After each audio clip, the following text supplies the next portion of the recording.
All right, welcome back to the Mediaverse Studios podcast. Tonight we have a amazingly special guest. This is Jim Brockhohn. Jim is an actor, and he is the president of the Iowa Motion Picture Association, and he's a figurehead in the Iowa filmmaking community. And we are just absolutely thrilled to have you on the podcast. Thanks for coming, Jim. Well, thank you for having me here. Yes, thank you. Yeah, of course. So, kind of a last minute deal where you showed up and we're happy to have you, but very convenient because you're working on a film right now. You want to talk about that real quick? Yeah, I came to Cedar Rapids just this last Friday night, started filming on Saturday. And where are you from? I'm from Forest City, Iowa. Okay, so that's a drive. It's a drive. It's like a 3-hour drive. Yeah. So what are you doing in Cedar Rapids? In Cedar Rapids, we're filming a movie called The Kid's Table, mm-hmm. and it's written by Hind. By Beth and Danny Hind. Beth and Danny Hind. We love Beth Steve and Danny. Folker is directing it. All right. Yeah. Very cool. How's it going? How long have you guys been in production? We started Saturday morning, and we've been going every day, and we probably have about 2 days left, maybe 3. Cool. And you are acting? Yes. Cool. Yes. Very cool. I'm Doug Harris, so I'm the father/grandfather in this film. Oh, awesome. Yeah. Cool. Well, good luck with the rest of production, man. Thank you. So, yeah, I guess how long have you been acting? 29 years. Wow. Wow. How did you get started in all of that? Well, I got started when I had a patient. I'm a chiropractor, mm-hmm. so I'm an actor, but I play a doctor in real life. But anyway, But I had a patient come to me with 2 young children, a son and a daughter, and they were talking about acting. At that point, Sherry Vale was the casting director, an agent and so forth, from Talent, Iowa, which was, like I said, 29 years ago. Mm-hmm. So probably early 90s, somewhere in there? Yeah, I started acting about 91. Gotcha. That's when I got the agent. Wow. Anyway. Wow. I started acting about 93, a couple years after the agent. All right. My whole family got represented by her, too. Wow. Yeah. So anyway, my patient and the 2 children, they were probably about 8 and then 10 years of age. Mm-hmm. And she was talking about how, this agent they had, and they're acting and doing stuff. And I said, I'd kind of like be an actor. Sounds fun. Yeah. Because when I was in high school, I did just a couple plays, Sure. but nothing major. And they says, well, I'll give you the agent's name, information. So I called her up. And so the whole family went down for interviews, and we all got signed up. Wow. It's a whole family affair. Yeah. My 2 sons, now everybody's a lot older. We're talking about my youngest was probably about 8 at the time. Yeah. Back in 93-ish, 91. So. Oh, heck. Yeah, 91. He was born in 91. So he got his first job probably when he was about 4 years old. Wow. Probably, yeah, pretty young. Cool. But anyway, yeah. And then I started going to the Don Reed Film Festival. Mm-hmm. We do that family affair. We spend a whole week there like a vacation in Denison, Iowa. Okay. And we started meeting people from L.A. and, they liked what we were doing and so forth. So in the year 2000, I actually went to L.A. for a month. Really? Joan Darling, who was one of the coaches there, Yep. and, with the Don Reed Film Festival.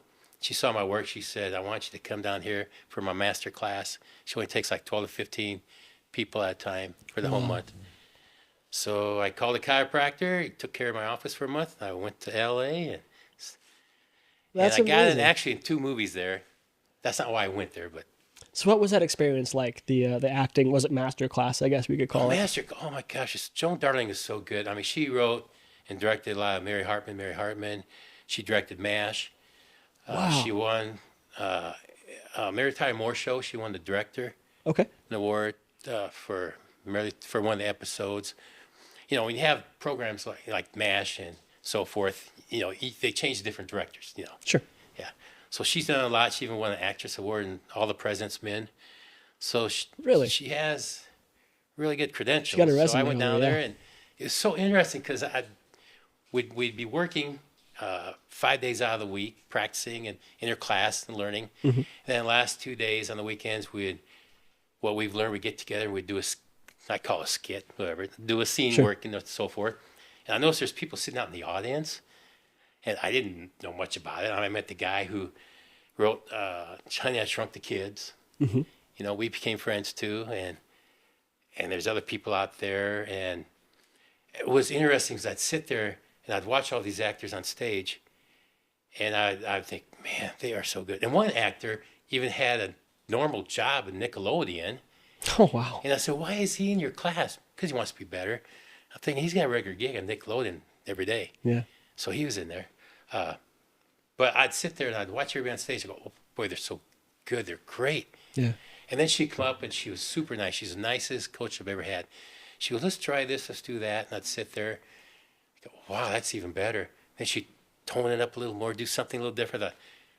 I can't imagine it being even better, and it's better. She was just a great coach. Yeah. So friendly. She And gets max performance out of you. oh my gosh, yeah. And I learned a lot from her too. Wow. Yeah. Have you done most of your acting in Iowa, or have you done some like LA gigs, or have you traveled for this? Yeah, I've traveled. I've done Nebraska. I've done New Mexico. I've done, the LA, Wisconsin, Wow. Minnesota. Usually around the Midwest, but I have traveled. Yeah. Is it mostly narrative work, or are you doing things like commercials or other sort of like acting gigs? It's usually the acting gigs. Yep. Yeah. Yep. I've done over 100 different projects, but Wow. maybe 105, somewhere around, just a little over 100. But that includes TV shows and commercials and movies too. Sure, sure. Do you do any stage acting? I haven't done it for about 5 years. The only reason why, well, see, I was on the board of the Brick Street Theater in Forest City, and I've been on that board since the year 2000. And I was president for 18 years straight. And then several years ago, I stepped down as president and from the board. And then I'm still on 2 committees for Brick Gotcha. Street Theater, so I still support them. I have meetings at least once a month, Wow. twice a month actually, 2 different committees. So you're a pretty busy guy. Yeah, and the reason why I love stage acting, I think it's great. Yeah. But every time they have a performance, they ask me to audition because they need more men. They were saying, you get a lot of women, audition stuff, and so they ask me, and I'm glad I don't, because every time there's rehearsals or performance, like there's performance this weekend, this last weekend, and next weekend, and I'm doing this movie right now, it would have messed me up. So Sure. I have to say no, because Well, yeah. film acting is my favorite, Gotcha. and I Okay. got to keep that open because I do several different gigs a year. Yeah. So what has kept you into this career? 29 years, and you have a day job. You are a chiropractor. Yeah. So what's kept you into acting? Where's the love come from? It's fun. I just love it, and I love doing the different characters. Yep. And I don't like to be typecast, and I'm not, because I've done a wide variety of different characters. Yeah. Even mentally challenged. I asked the director that I want to be a mentally challenged adult in a movie. Wow. So I co-starred in a movie that he wrote for me. Wow. It is a full-length feature film Amazing. called The Star. The Star. I was mentally challenged, about 50 years of age then, and the lady that played my mom, she was in her 90s, Gotcha. and it did really well on the circuit. Wow. Matter of fact, some people, the one night in Wisconsin, we had 3 premieres that night. I couldn't make the first 2 because I was working. The third one I made. The first one, some mentally challenged adults did come and watch. My name was Oliver. They wanted to meet Oliver, and the director says, "I'm sorry, Oliver's not here." And the second that night, a guy came up and said, "How'd you find a mentally challenged person that could act so well?" And the director says, "He's not. He's acting." He said, "He's a chiropractor." The guy Wow. wouldn't believe him. No kidding. No. Wow. Congrats. That's After actually a high hearing that, I compliment. thought, that is kind of the biggest compliment you can Yeah. get. Yeah. To be so believable that someone can't They just actually wouldn't believe that believe you are not that. Yeah. But Wow. anyway, We have a very prolific chiropractic career too, and this is kind of off topic of Sure. filmmaking, but man, I know that you've been to through the Olympic circuit working on athletes and all sorts of sports Yeah. chiropractic work, and it's very impressive. I've been a chiropractor now 35 years. Wow. Graduated from Palmer College Chiropractic in That's the 88. big one. Yep. 91, I got my certified chiropractic sports physician. Then 94, I got my diplomat of the American Chiropractic Board of Sports Physicians, which I was one of the first. There's 29 of us became the first diplomats in the whole world. So I was with that group. And I worked the Professional Rodeo Cowboy Association for 10 years as their doctor. Wow. I've worked the Junior Olympics, so I went to Mayo Clinic, got a hold of me, gave me credentials for Mayo Clinic. You know how Dang. superstar, Mayo Clinic is just one of the top Yeah. people, Yeah, anyway, medical facilities around. And so they gave me credentials. And what I did was they wanted me to work the Junior Olympics. Wow. So I was in charge of the basketball event for the June Olympics that Sure. year. And so my treatment room was in between both basketball events. And what was really nice, and people think, does chiropractors get along with medical doctors? We do. You know, there's some that may not, but Sure. it's only because they don't really know what we do. Mm-hmm. So I can't, you know, badmouth them on anything like that. You know, they Right. just got to be educated in what we do, and then they come to like it probably. But anyway, but what's neat is I had 3 Mayo Clinic interns follow me around, and the guy who's in charge of the medical staff there at Mayo wanted me to teach these 3 interns sports medicine. Wow. So here's But a yeah. chiropractor. And well, when I worked the Olympics, they asked me to work the Olympics '96. Yep. Not just with the USA team, but international. So anybody from any country, I took care of. And you get me. So I did that. And then in '97, the next year, the USA team called me up and said, hey, we want you to come to the training center, take care of our athletes in training. So I did that for a while. Out there in Colorado Springs? Yeah. Yeah. Nice. And then several years later, I went down there again. Yep. And, you know, what's really nice, when you work in a facility like Colorado OTC. Springs, and It's beautiful there, it's man. beautiful there, but what's really nice is when you go there, your ego gets checked out the door, is what they say. Sure. You know, so everybody has their ego, you know, I've done this, I've done that, but nobody cares. We're there for the athlete. So I work with orthopedic surgeons, dentists, medical doctors. You And so when that when you join stigma- that, and what's really nice is, you know, if I'm working on somebody and I think they need physical therapy or see a trainer or the medical doctor, I say, you need to go, you know, see Dr. Jones over here, the medical doctor, and he can take care of you, and vice versa. What's really interesting, the second time I went to the training center, I always got along with everybody. Sure. And the medical doctor, we're traveling, we're going to different events and stuff, you know, and I was personal doctor for, you know, the wrestling team and the judo and so forth. But he would see the patients coming in, getting off the table and getting relief, and he'd see, you know, all these athletes coming in saying, wow, this is great, you know, and he's standing back thinking, I think this guy knows what he's doing. Ha, And you I didn't think. know it, but he wasn't a real true believer in chiropractic. Sure. He just kept that to himself. Finally, he came up to me and says, hey, Doc, I've been noticing all the good results you're getting from all these athletes. Yeah. He says, you know, I've had a bad hip for a long time. Can you look at me? I said, sure. So I adjusted him. The next day, and we work in the clinic from about 8 to 5, and then we stay there till about 10, you know, doing other stuff. Then we're on call every other night Wow. for emergencies. But anyway, because we lived and stayed and ate with the Olympians and so forth. And he came in the next day. He says, you know what? I got up 2 hours early and ran 5 miles, and I feel great. Why don't you adjust my hip again? Yeah. He says, I got to be honest with you. I didn't believe in chiropractic until I saw the results from the athletes. Yeah. You adjusted me, and so I made a friend, and that was great. I love that.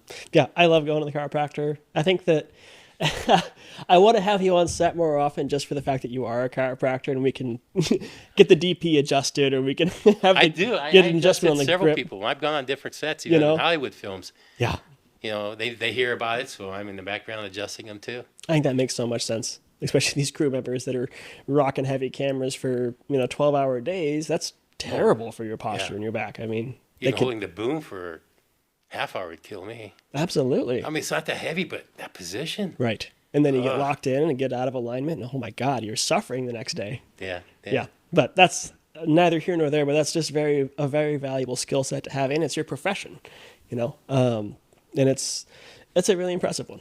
To be honest with you. Thank you. Yep. Okay, back into kind of acting or just filmmaking. Yeah. Do you only act? Are you like solely an No, actor? I've directed 3 films. You I directed produced as well? several. Okay. I've written 2. Got Wow. an award. Okay. Yeah, the first film I wrote is a comedy, Murphy's Law.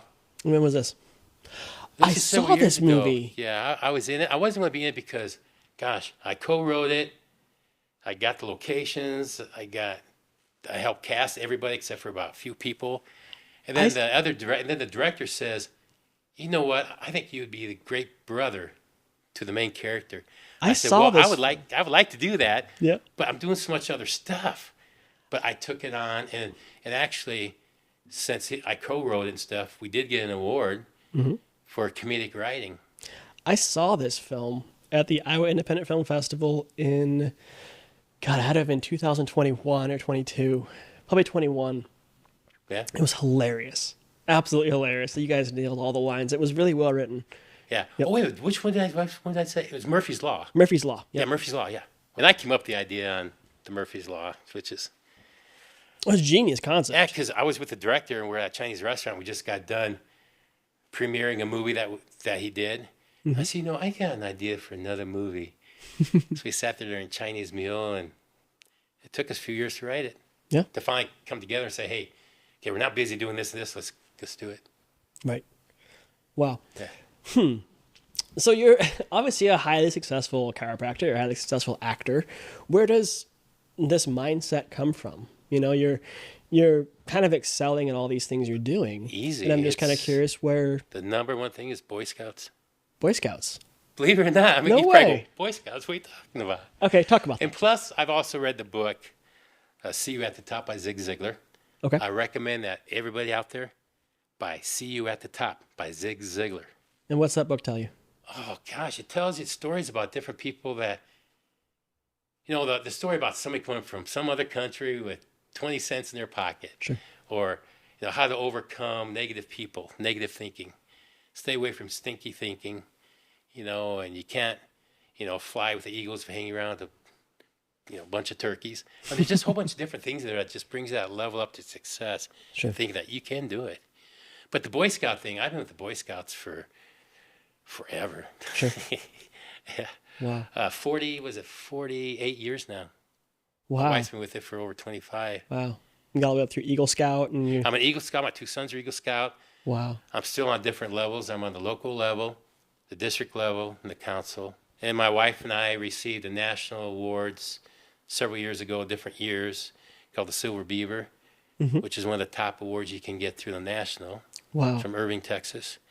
That's amazing, And man. so there's just a lot of things we've done in scouting. And the reason why I say that is because, scouting, a young person, they know how to be respectful to the country, to others, and, the scout law and the scout oath, no, trustworthy, loyal, helpful, friendly, courteous, kind, obedient, cheerful, thrifty, brave, and clean and reverent. And I can go through all that stuff. Yeah. Wow. Yeah. And just learn that outdoor skills, Sure. and just things that in leadership is a big thing. Yep. In Boy Scouts. Absolutely. Take on leadership roles. Yep. Yes. And my sons, they're Eagle Scouts. And if you look at my resume right now, down at the very bottoms, it says Boy Scouts America Eagle Scout. Yeah. I mean, well, that Very means first something, thing on list. right? Because My that is specialties. that is a big accomplishment. It takes a lot of so many hours of community service. It takes this big community project that you're involved in, and it takes so many. And maybe 2 or 3% of the boys will make Eagle Scout. Yeah, it takes a high level of and I've proficiency. gotten a job because of it. My two sons each have gotten a job of it. Yep. I was applying for a job at Bishop's Buffet, Cedar Rapids, way back when Yeah. I was in high school, and the guy that I was hiring at that point, he said, the manager, he did interview with us, me and another guy separately, but then he brought us both back into a room. He says, I wish I could hire both of you right now because you guys are equally good. I love you both. Right. He says, but Jim, I'm hiring you because you're an Eagle Scout. No kidding. Yeah, Wow. means Yeah. a lot. It's a You certain. can trust an Eagle Scout, and you know that they've got the skills. Yeah. Yeah. High level of proficiency and a high level of Steven Spielberg, integrity. Eagle Scout. Yeah. Awesome. Okay, so let's bring this back to acting, I guess. And I'm sorry, I can what talk is forever. no, it's fine, totally fine. I want to hear all about the mindset. I want to hear all about what makes you you. Yeah. And you're an extraordinary person, and you have a long career Thanks. that's very exciting.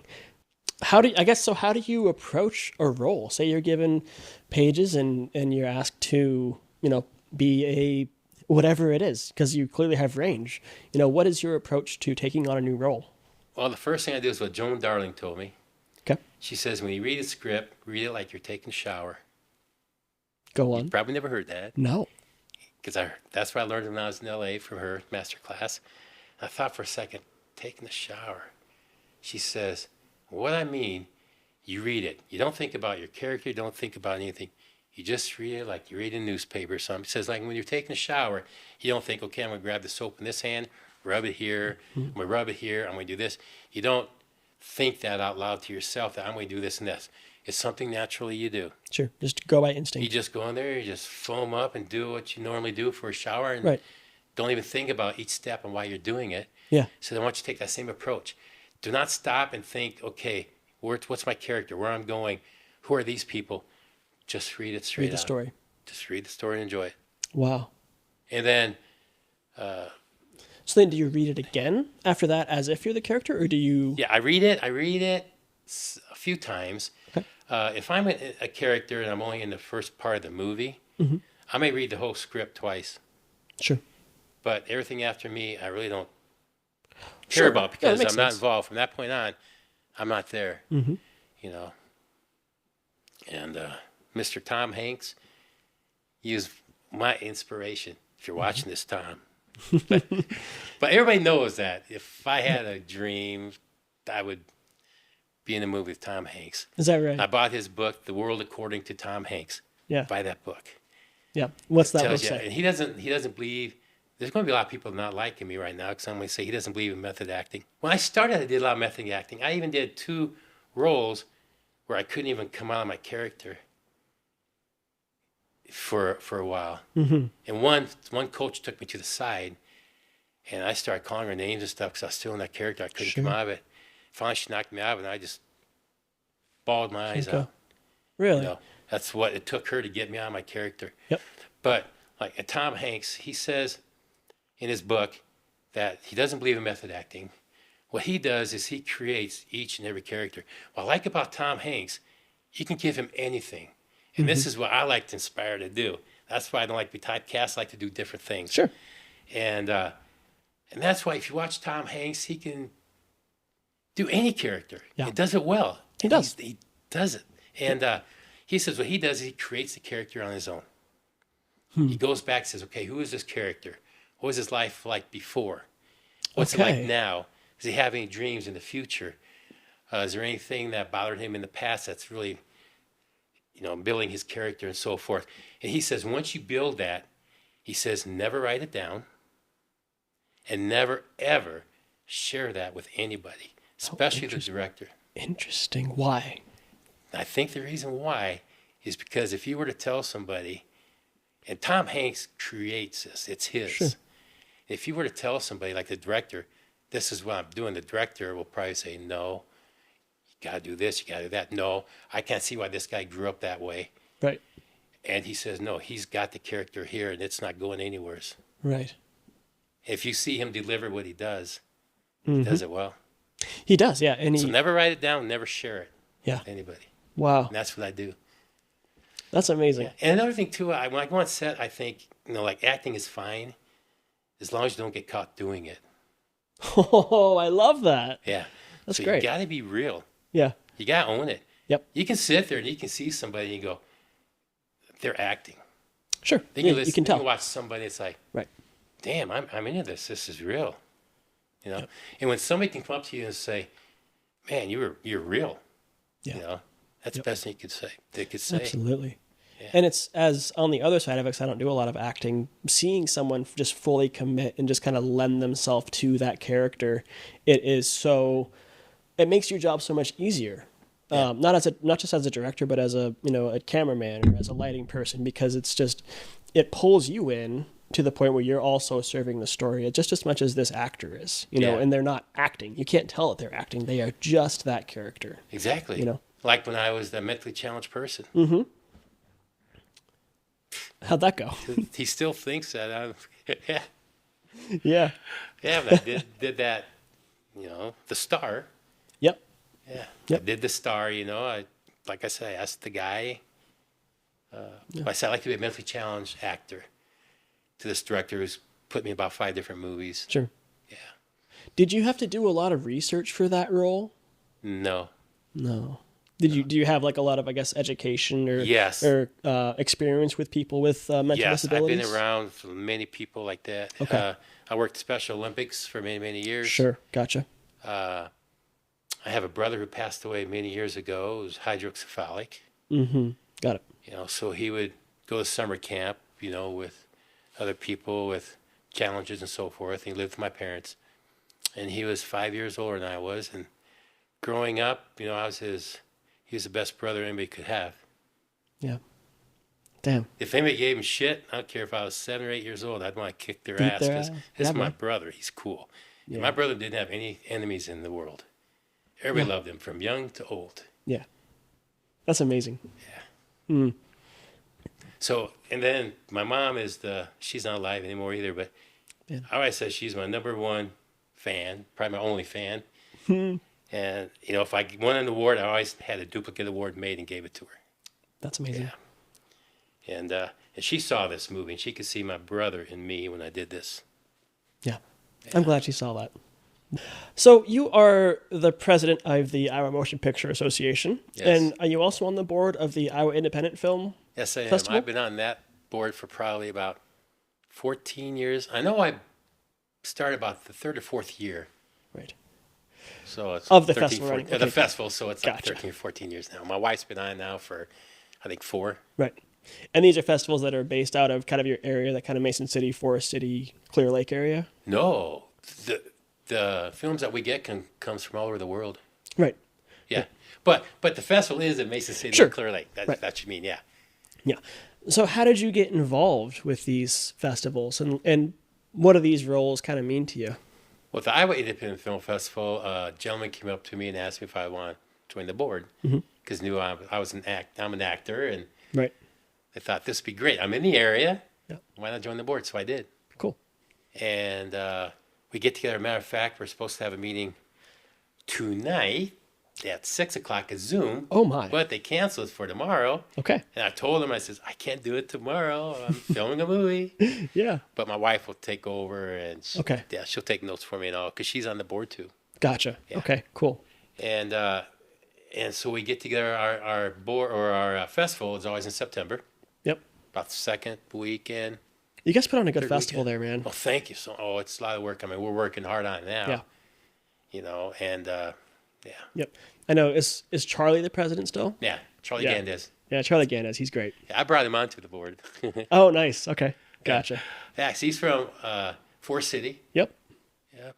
And he teaches communications and also classes on directing, producing, and acting, and so forth. So he has a lot of students that follow him around, and they do films and so forth, and festivals. So he's really good. And I thought, you know, Charlie's a good friend of mine. I've known him when he was a student, actually, because we did a movie together. Is that right? Wow. Yeah, okay. while he was a student, he directed a full-length feature film. Wow. And that's how I met him. And Charlie just became a close friend to the family, Cindy and I, where we treat him like a son. Yeah. Matter of fact, I had a bunch of people over one day, and he came walking through the door and went to the refrigerator, and somebody thought we adopted him. I said, no, we treat him like a son. He's a friend of ours. Yeah. You know? But, kind of friend that just walks in and grabs stuff out of the fridge. Love it. So how about Iowa Motion Picture Association? How did you get involved with them? Yeah. Shirley Long, which everybody knows, she's one of the founding members. Yeah. She asked me back around 2000 to join. Yeah. So I was a member already. Because to join the board, you have to be a member for so many years. Right. And so I said, yeah, I'll do it. So I was, board member for all those years and today. And there's one point they're asking me, well, how about taking over as president sometime? Wow. So I don't know. Then finally they talked me to vice president. So I was vice president for a couple of years. Yep. They says, come on. So I said, okay. I said, okay. I thought, okay, I'll do it for 3 to 5 years. You know, I don't want to do anything less than 3 because it is a big job. You know, I have 10 board members and 10 committees, and there's so much going on. So I want to sit there and learn a lot too. Yeah. And I thought, I don't want to do it less than 3 because it's going to take a few years to really get a solid grab on what's going on. Yeah, absolutely. I thought 5 years is probably enough to where maybe they'll get tired of me, kick me out, get some young blood in there, something like that. And how long's it been? Well, this is my 10th year. Too good at it. And they keep wanting me to stay, so. Yeah. Well, hell, you're doing a good job. I mean, well, thanks. There's a reason we call this the Iowa Oscars, right? Yeah. And that's because you guys are very well organized. You put on a really great gala. And it's something that I think a lot of the filmmakers in the community really look forward to every year. You know, it's a great networking event, but it's also just a great party. You know, it's just a wonderful event. You know, And now we changed the name to what's Iowa Motion Picture Association, which is always. Mm-hmm. And we called, our festivities once a year. We always call it the Iowa Motion Picture Association Awards Gala. Mm-hmm. But now we just changed it recently to the Iowa Motion Picture Awards Film Festival. So now it's a proper film festival, not just proper film festival, because we weren't really included in the other film festivals because we're an association. So we add that to it. So now we're going to be more the film festival, so we get listed and so forth to the film office and all. Gotcha. Okay. Have you guys changed your focus at all as far as what you're doing, or is it just simply kind of the logistics It's logistics. Gotcha. Okay. Yeah, that's awesome. Where are you guys going to be doing the event this year? It'll be at the same place as what we did this last one. Is that at the Bowman Fine Arts Center, Forest City, Iowa. That's a great spot. That was a really fun spot. It'll be May 4th. May the 4th. All right. May 4th. Very good. Good. Are you guys open for submissions yet? Yes, we are. You are? Okay. Yeah, we always start opening for submissions on the day of the Des Moines Fair Parade. Okay. Got you. The Des Moines, Iowa, the big fair. Yeah. In Des Moines, when we have the parade, that's at 9 o'clock that night when we open it up. Very cool. Yeah. So are you guys limited to Iowa films only? Yes. Well, it has to have an Iowa connection. An Iowa connection. Well, if it's filmed in Iowa, the director's from Iowa, one actor is from Iowa. Okay. It has to have some kind of a connection. Gotcha. And you guys have a ton of categories. Oh, yeah. That's why it's like... That's why it's the Oscars, right? Because you guys have just... We have like about 60 categories. Right. Yep. Wow. So is IMPA, is it a nonprofit organization? Yes, it is. Gotcha. So you're the 501c3 nonprofit. Perfect. All right. So that means... Does that mean the festival fees are tax deductible and that's just the legalese of it? Very cool. Nobody on the board gets paid, of course. It's all volunteer board. Yeah. And if I submit anything to the festival, which I haven't in several years, sure. We still pay. I've been the president, and all the other board members, we still pay our membership dues every year. Yeah. Well, good. I mean, doesn't show any bias. And then how... Let me ask, I guess, how is the judging run for the films that are submitted? Yeah. Is it an independent panel that you guys bring on? Yes. Like I said, we have like 10 board members, mm-hmm. and then we have 10 committees. Okay. And it doesn't mean each board member is in charge of a committee. It just happens to be 10 committees. Sure. And one is a judging committee, and we have 2 people in charge of that. And they have a list of people that's judged in the past, and it's from all over the country. It's not Iowa. It's just so it's over. Not even board members. It's just... There's never a board member. Board member cannot judge. Got it. No, you have to be, you can't, yeah. And I don't even know who the judges are until the day of the gala when they print their names in the booklet. Wow. Because I years ago when I became president, it's like, okay, I don't want to know who... the judges are. Right. Because I don't want to have anybody say, oh, yeah, he's the president, that's why he got the award or whatever, and that's why I don't submit the last several years. I just don't want to. I have before. Yeah, there's optics to that. I understand that you don't want to see like a board member getting their film, regardless of if the judging panel is independent or not. Well, it's... other people, on the board do submit, and they should. Yeah. And because... They're still filmmakers. They're still filmmakers and stuff, but just personally me, but... I just might be submitting stuff later on. I don't know. Sure. But that's just me personally, last few years. But every board member has a right to submit, whether if it's writing or, a commercial or just whatever it is, or acting or producing, directing, because they don't even know who the judges are either. Right. And that's the way I don't want the board members except the 2 people on the committee. Sure. I mean, it sounds like at least that it's being done very ethically and very fairly. There has times I have submitted stuff and never won. Sure. Yeah. Yeah. So if it was rigged, I would be winning if I submit. Right. But there's probably 2 or 3 years I submitted, didn't win. Mm-hmm. Right. I'm going to go off on another sidebar with you because there's something that I know that I saw at the Iowa Independent Film Festival. It was a documentary about you that I don't think many people know about, and that is the Red Shoes Band. And I just wanted to point it out because it's so fun. It's like my favorite thing about you is that... when you were at Palmer, is that right? Palmer College Chiropractic. You guys I guess put on a fake band show and somehow rock the joint. it's so fun. We were all rock stars that night. In our mind, we were rock stars. Yeah. Even though we might have. Tell us a Tell quick her between synopsis of being this good story and if you not that can, good. because it's so fun. Yeah. There's 7 of us in the band. Uh-huh. We're all in different quarters. At that time, it's a quarter system, not trimester. And we're all fraternity brothers / sisters. So we're a professional fraternity. Delta Delta Pi. Yeah. Plug that in. So 2 of the members, Dan Cohen and Bob Kaufman, they got together and they thought, life is like a red shoe. And they started philosophizing on, why everybody should be wearing red shoes. And they said, we should get a band together and call ourselves Red Shoes. And then Bob said, Kaufman says, we got so many people in our frat house. There's got to be somebody that could play guitar or drums or something. So they started asking, and they actually had a different drummer than me. It's kind of like a Ringo Starr story. Sure. Sure. Nice. The guy that's supposed to be playing the drums, we had a performance one night. Yeah. But he's from Barbados. Okay. And he was a student, but he wasn't around during the time where the guitar player set this up. Gotcha. At the student union. So Bob's asked around the fraternity house, and we were all there partying one night, and said, "Is anybody here who can play drums?" I said, "I can." So I was playing drums.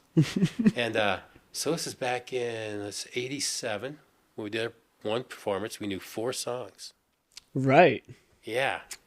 And we'd practice different times. We had an attic up in our frat house. We'd go up there and practice, and not all of us could get together at one time. It's tough. But then the guitar player was supposed to get us a gig at where we hung out as the fraternity. Not our frat house, but the union where everybody, Palmer College would hang out, which they tore down. Darn you, Palmer College, for tearing that down. Brings back memories. Anyway, it's a parking lot now. But anyway, so the lead guitar player knew the person that ran the union, the union hall, where everybody would go there and play pool and drink or whatever they want to do. Sure. And he's supposed to set up just to play a few songs. Well, he got for the whole night. Oh, cool. And we heard about that. She had 4 songs. 4 songs. So we all looked together, and Bob, the lead, said, "You know what? We have to make these songs longer and spread them out." So we played these 4 songs, and then what we did was we took a little break, and we told the guitar player to go out there and play some solo stuff. Okay. So we played some solo stuff. Everybody was drinking and screaming, yelling, and dancing on tables to have a good time, and beer on the floor all over the place. And so we went out there for a second time, and instead of doing a song that was maybe 3 or 4 minutes long, we do 7 or 8 minutes. And then the lead singer looked back at me and goes, "Solo." We didn't practice this. So I'm doing a 2 or 3 minute solo. It's like, come on, guys, let's go, jump in. And people loved us because, they're intoxicated probably. And Didn't even remember what songs and they the heard. bass, oh man, I knew you were going to ask me that. I wish I wrote that down, but Twist and Shout. Twist and Shout. Yep. Twist and Hang On Shout. Sloopy, I think, was one of them. It's been so long ago, I'm sorry. I just remember in the documentary that But anyway, we went out there, we played, and the bass guitar, he had the cordless. Bass guitar, he went out to the audience. We got pictures. That's cool. We got a lot of black and white pictures, and because nobody could afford color film at that time, being a student. But what we did was that night we had a cassette recorder, and it had those little mics in there. Yeah. That you could pick up voice, but not that great. Yep. We had it there on the stage. I didn't even know anybody was recording it. We played ours, our set, and then somebody knocked the piece out when we were done, when the other guy's playing his guitar solo. And then right before we went on, somebody walked by and noticed, hey, it's been unplugged. So somebody plugged it in. We played our second half. So we have it all on cassette. And there's lots of pictures floating around. Yeah. So many years later, fast forward about 17 years later, Bob says, "Hey, Jim, we should get together again and play." I said, "Well, what we should do is, I'm an actor, producer, director, writer. I want to do a documentary." So I did about a 43-minute documentary on the Red Shoe Band. Yeah. So I called the college, and I got stuff from where the union was there. I got all the pictures. I got the songs on the cassette. Cool. I got a whole bunch, put it all together. I hired a photographer. I hired a guy that came around that would take pictures. Paparazzi. Yeah. Because what we did, we decided we'll do the 4 songs again. Yeah. And only 3 of the originals came up. And we brought in 2 other frat people to cover for the others. Sure. So we had So we had the 5 there. Anyway, uh, so so I had the paparazzi, you know, and then I had the director, and then Bob produced it. He put some money in the game, so I called him the producer, and we got this filmed, and it came out really, really good. And we even showed it at a homecoming. Oh yeah. And that's when we filmed it too. Was during a homecoming. Right. And so we showed it outside, premiered it to the frat people, and we went outside, put a bed sheet up, you know, and had a projector, Oh, you know, cool. had a DVD player, and we played it. Yeah. And you know how people are on their phones doing this and that. Nobody touched their phones. Nobody went in the house to get another beer or anything. They all sat there and watched the whole thing and loved it. Well, and it's gotten awards. It even made the newspaper, some newspaper in Wisconsin. And the guy called me and, you know, interviewed me and so forth. And Bob wants to make a part 2 Red Shoes Band, but I don't really know about that yet. But it's won awards. It's done very well. Yeah. Well, like I saw this at the Iowa Independent Film Festival a couple of years ago, and I didn't know anything. Like I had just started getting into filmmaking, and I was absolutely fascinated by this story because it was just so bizarre and kind of silly. Because like there was someone had a video camera at this event that you guys put on when you were in college, and they were hyping up this Red Shoes Band. Oh yeah, right. They come up to me, they interviewed me. Yeah, and they said, like, are you guys excited to see the Red Shoes Band tonight? Like they were something big. Yeah, you know. And then these guys, their own like frat members, came on and like this is not like just cassette. You guys. Yeah, they go around and interview people. Say, hey, hear about the Red Shoe Band? Hear about their new song that just came out in the top 10? Right. And people are like, yeah, of course I do. Oh, yeah, I did. No, you know, and then they come up to me and says, how come you decided, you know, come back for this and a reunion and play again? And I said, well, I was over in Europe and I was getting $10,000 a day with another band, but I thought, what the heck? These are my friends. I want to come back and do this. Right. You know, so I made it the whole story. Yeah. Just the art of storytelling that this documentary gave. And like you said, people weren't looking at their phones. People weren't getting up and like they were captivated. And I was too. It was just it was textbook storytelling. It was documentary, but there's stuff in there that, you know, wasn't true and stuff that we're trying to make up that story. Yeah, that's why we came back, you know. And, but it just made it fun, and it was just incredible. Anyways, I just wanted to bring that up because it was truly a fascinating story. Thank you. And brought me into the filmmaking kind of fold here. Well, thanks. So, kind of starting to wrap up, what is just some advice that you would give to the Iowa and Midwest filmmaking community if they wanted to be into acting, if they wanted to submit to festivals, any of your like just plethora of knowledge that you have? What would you want to share? Keep doing it because you love it. Don't get into the business thinking you can become a millionaire and you know, retire with it. Have a second job. Sure. You know, like I said, no, just don't do it for the money. Do everything you can. Not everything, but you know, don't expect to just get on a contract and get paid. I mean, I've worked Hollywood films. I've worked the Coen Brothers. Yeah. You know, I've worked with other different people, Robert Altman stuff, where you get paid pretty good. But it's not all that. You just do what you love. Sure. If it's a script that you can live with and you want to do it. But if there's a script that does something that you just don't feel like doing, you know, turn it down. Yeah.